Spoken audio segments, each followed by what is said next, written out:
자, 오늘은 셰익스피어의 작품 중에서도 가장 정신없고 또 가장 마법 같은 이야기죠. 바로 한여름밤의 꿈속으로 한번 들어가 보겠습니다. 4명의 연인, 6명의 배우, 그리고 싸우는 요정 왕족. 이들이 전부 같은 날 밤 마법의 숲에서 길을 잃는다면 정말 상상만 해도 정신이 없죠. 한여름밤의 꿈의 모든 이야기는 바로 이 질문 하나에서 출발합니다. 이 대혼란이 어떻게 시작되는지 제대로 알려면 먼저 이 이야기에 얽혀있는 세 그룹을 만나봐야 해요. 자, 첫 번째 그룹부터 볼까요? 바로 아테네에서 온 인간들입니다. 사실 이들의 아주 복잡한 연애 문제가 이 모든 모험에 불씨를 당기는 셈이죠. 등장인물은 딱 4명인데 이 안에 정말 어마어마한 드라마가 담겨 있습니다. 누가 누구를 사랑하고 또 누가 누구를 사랑해야만 하는 운명인지 이 관계도를 한번 보시죠. 자, 이 표를 보면 정말 재밌는 게 이 사랑의 불균형이 한눈에 들어온다는 거예요. 허미아는 라이센더를 사랑하는데 아버지는 디미트리우스랑 결혼하라고 하죠. 심지어 거부하면 죽음뿐이라는 아주 엄격한 법까지 내세웁니다. 이성적인 도시 아테네의 질서가 이들의 사랑을 억누르는 거죠. 결국 어떻게 되겠어요? 허미아랑 라이센더는 이 질서를 피해서 숲으로 도망칠 수밖에 없게 됩니다. 바로 이 대사, 라이센더가 허미아에게 하는 말인데 이게 딱 그들의 상황을 요약해주는 말이자 이 작품 전체를 관통하는 핵심 주제이기도 합니다. 진정한 사랑의 길은 결코 순탄치 않았다. 결국 사랑이란 게 얼마나 비이성적이고 예측 불가능한 것인지를 이 한 문장이 보여주는 거죠. 자, 그럼 이제 두 번째 그룹으로 넘어가 볼까요? 이들은 바로 공작의 결혼식을 위해서 연극을 준비하고 있는 아마추어 배우들, 서투른 직공들입니다.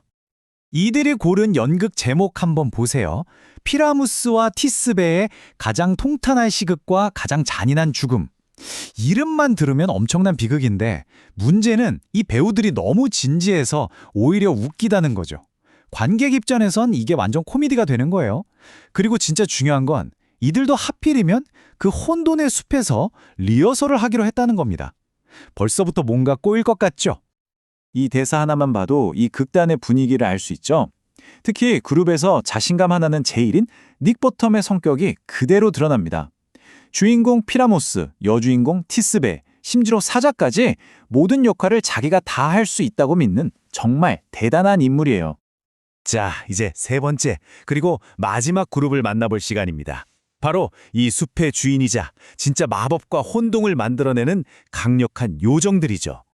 요정의 왕 오베론과 여왕 티타니아. 이 둘이 지금 바꿔치기 아이를 두고 엄청나게 싸우고 있어요. 근데 이게 그냥 평범한 부부싸움이 아니에요. 이들의 다툼이 어찌나 강력한지 자연의 질서 자체가 흔들려서 계절이 막 뒤죽박죽이 될 정도의 거대한 혼돈을 일으키고 있는 겁니다. 그래서 복수를 결심한 오베론이 마법을 쓰기로 하는데요. 장난꾸러기 하인 퍽을 시켜서 특별한 꽃을 가져오게 합니다. 바로 사랑의 게으름꽃이죠. 이 꽃의 즙을 잠자는 사람 눈에 바르면 깨어나서 처음 본 존재랑 사랑에 빠지게 되는 거예요. 말 그대로 사랑의 비이성적인 본질을 상징하는 이 연극의 아주 핵심적인 장치라고 할 수 있죠. 자, 오베론의 계획은 이렇습니다. 첫째, 이 물약으로 아내 티타니아에게 굴욕을 줘서 콧대를 꺾어 놓는다. 둘째, 덤으로 인간들의 꼬인 사랑 문제도 해결해준다. 마치 자기가 사랑을 마음대로 조종할 수 있는 신이라도 된 것처럼요. 근데 과연 이 계획, 뭐가 잘못될 수 있을까요? 모든 게 잘못될 수 있겠죠. 그리고 이제 모든 준비가 끝났습니다. 질서를 피해 숲으로 온 연인들, 야망을 품고 숲으로 온 배우들, 그리고 혼돈의 중심인 요정들까지 이 세 그룹이 드디어 한 숲에 모였습니다. 모든 것이 폭발하기 일보 직전인 거죠. 그런데 시작부터 문제가 생깁니다. 퍽이 첫 번째 실수를 저지르거든요. 잠들어 있는 라이센더와 허미아를 발견하는데 그만 라이센더를 디미트리우스로 착각하고 맙니다. 그리고 그의 눈에 사랑의 물약을 떨어뜨리죠. 그때 마침 헬레나가 나타나 라이센더를 깨우고 어떻게 됐을까요? 그는 깨어나자마자 처음 본 헬레나에게 완전히 맹목적인 사랑을 고백하기 시작합니다. 방금 전까지 허미아에게 영원한 사랑을 맹세했는데 말이죠. 이 한순간의 마법으로 모든 게 뒤바뀌면서 허미아는 그야말로 충격과 혼란에 빠지게 됩니다. 한편 바로 그 근처에선 우리 서투른 배우들이 한창 리허설 중이었죠. 이걸 발견한 퍽이 그냥 지나칠 리가 없잖아요. 재미 좀 봐야겠다 싶어서 그 자신감 넘치던 닉 보텀의 머리를 글쎄 당나귀 머리로 바꿔버립니다.